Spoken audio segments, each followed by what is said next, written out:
This is the Fiat 500e, which is actually very similar in terms of the overall size. Even the interior space is very much the same. Of course, the obvious exception is its powertrain. This is fully electric as a battery EV, and it also has some pretty stiff regen braking and will actually come to a complete stop. I didn't brake there, that's pretty sweet.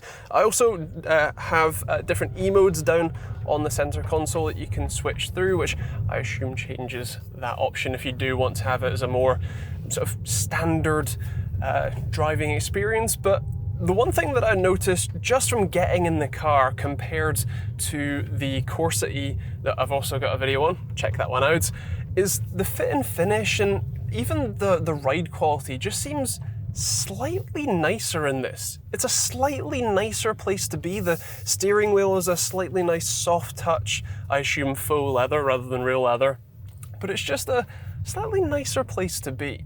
Of course, it is a much smaller car.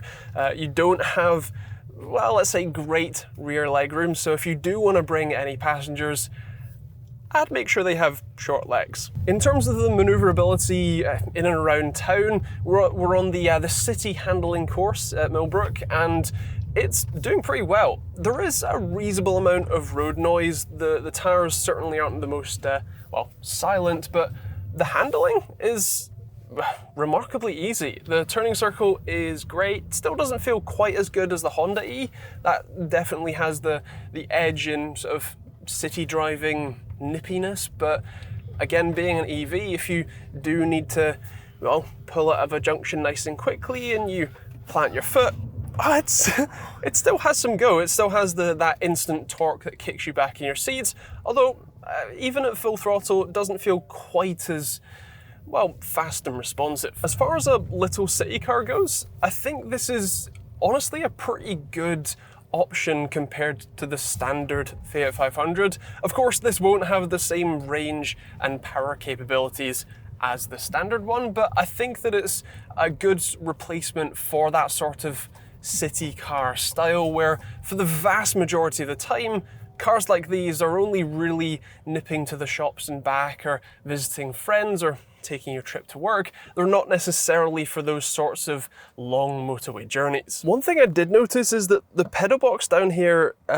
is incredibly small, and I actually can't rest my foot, my sort of left foot, my dead foot, on the dead pedal fully. If I do, I catch the brake, so I have to kind of hold the brake at an angle. It's probably not a concern for most, but it's something that I've noticed and wanted to report. It's certainly a small car. I tried, I don't fit in the back, both from a legroom perspective, because if you put the seat to where I do fit in the rear, no one would fit in the front, and headroom, yeah, that's not happening. But if you have smaller, probably children, well, they should be okay.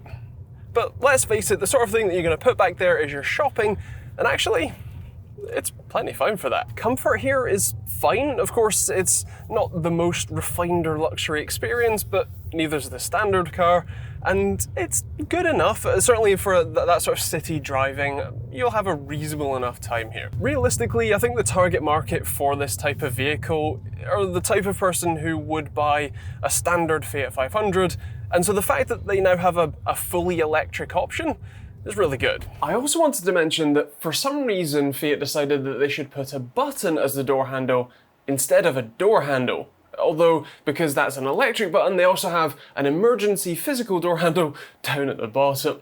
In terms of boot space, there is actually plenty back here, especially for a car of this size and the fact that it has rear seats that you can of course fold down if you'd prefer. So that's great. Now this has been a bit of a first look and first drive of this Fiat 500e. If you want to see more videos from this SMMT test day, first of all, check out the ones that are already live on the channel, and second of all, hit that subscribe button and turn on the bell notification icon so you don't miss any of them coming up. If you have any questions or want to see more about the Fiat 500e, leave those in the comments down below or let me know. Thank you very much for watching, check out the rest of the videos on the end cards, and we'll see you all in the next video.